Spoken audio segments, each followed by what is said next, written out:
হযরত হুযায়ফা রাদিয়াল্লাহু তাআলা আনহু থেকে বর্ণিত, ক্বালা রাসূলুল্লাহ সাল্লাল্লাহু আলাইহি ওয়াসাল্লাম, লা তাকুমুস সাআতু হাত্তা ইয়াকুনা আসআদুন নাসি বিদ-দুনিয়া লুকা ইবনুল লুকা।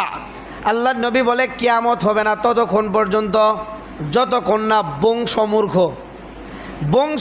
বংশ অনুযায়ী সে মূর্খ ছিল, বংশ অনুযায়ী সে কুমিনা ছিল, একবারে নিম্নমানের বংশ কুমিনা। এই বংশ কুমিনা বংশগতভাবে মূর্খ, বংশগতভাবে নিম্ন শ্রেণীর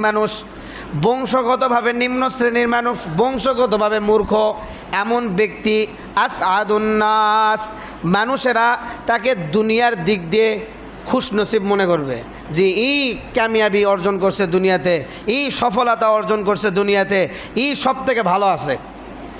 যে বংশগত কমিনা, বংশগত মূর্খ, কিন্তু মানুষ তাকে দুনিয়ার দিক দিয়ে যখন সে অনেক বড় লোক হয়ে যাবে, যখন তার অনেক সম্পদ হয়ে যাবে, যখন সে নেতা হয়ে যাবে, যখন সে চেয়ারম্যান হয়ে যাবে, যখন সে মেম্বার হয়ে যাবে, বা একটু টাকা পয়সা হবে, মানুষকে চা নাস্তা করানোর ক্ষমতা আসবে বা মানুষকে খাওয়ানোর যোগ্যতা আসবে, তখন মানুষ তাকে মাথার উপর তুলে নাচবে, মাথার উপর কেড়ে নিবে, নিয়ে তাকে আনন্দ, তাকে সম্মান জানাবে, তাকে নিয়ে গর্ব করবে যে না আমাদের এলাকায় একজন আছে।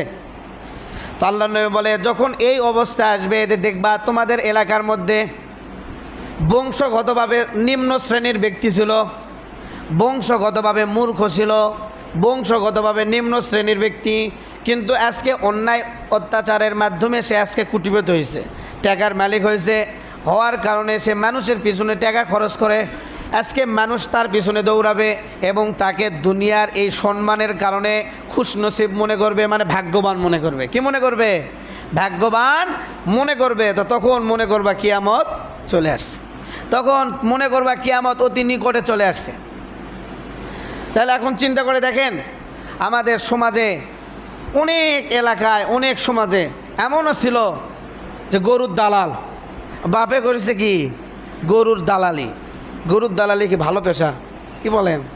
গরুর দালালি ভালো পেশা?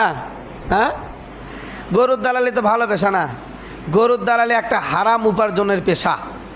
এই গরুর দালালি করত, বাপে করতো গরুর দালালি। গরুর দালালি বংশগতভাবে একটা নিম্ন পেশা, যেটাকে মানুষ ছোট মনে করে, কিন্তু যুগের পরিবর্তনে তাদের সন্তানরা হবে এমপি, তাদের সন্তানরা হবে মন্ত্রী, তাদের সন্তানরা হবে ম্যাজিস্ট্রেট, তাদের সন্তানরা হবে চেয়ারম্যান, তাদের সন্তানরা হবে মেম্বার। এটা আফসোসের কিছু না, এটা কিয়ামতের আলামত। এটা কিসের আলামত? কিয়ামতের আলামত। আর মানুষ তাকে এমনভাবে সম্মান করবে, মনে হবে যে আজ থেকে 30, 40, 50 বছর আগে আমাদের এলাকার যত মানুষ আছে, দুঃখী মানুষের সেবক ইনিই ছিল, কিন্তু মূলত তিনি আজ থেকে 20 বছর আগেও দুঃখী মানুষের সেবক ছিল না, তিনি একজন এলাকার সর্বনিম্ন শ্রেণীর মানুষ ছিল, কিন্তু আজকে টাকা হওয়ার কারণে মানুষ তার পিছনে ছুটতেছে। ইতিহাস ঘাটলে দেখা যাবে বাপে ছিল সুদখোর, বাপে ছিল চাঁদাবাজ, তাস খেলতো, জুয়া খেলতো, খেলে খেলে মানুষের সম্পদ লুটতারাজ করে আজকে সম্পদের পাহাড় করছে।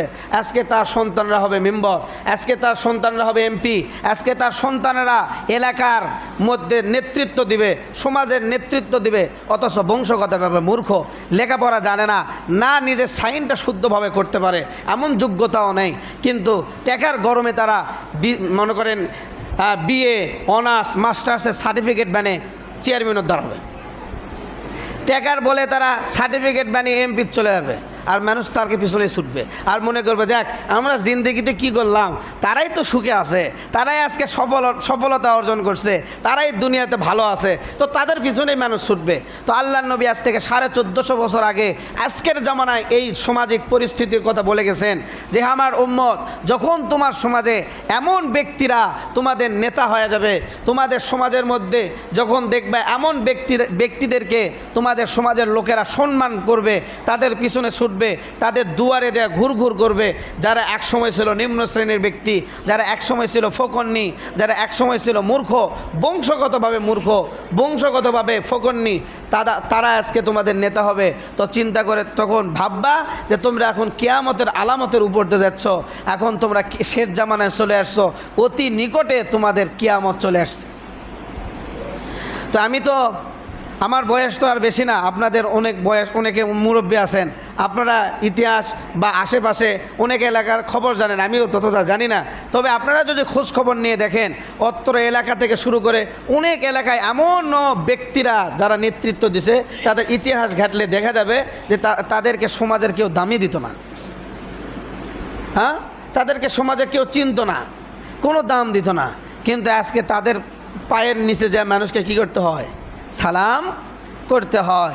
এটা কিয়ামতের আলামত। আল্লাহ রাব্বুল আলামিন আমাদের সবাইকে এসব মূর্খ নেতা, মূর্খ নেত্রী এবং মূর্খ জনগণের সেবক থেকে আমাদের সবাইকে হেফাজত করুক। সবাই বলেন আমিন।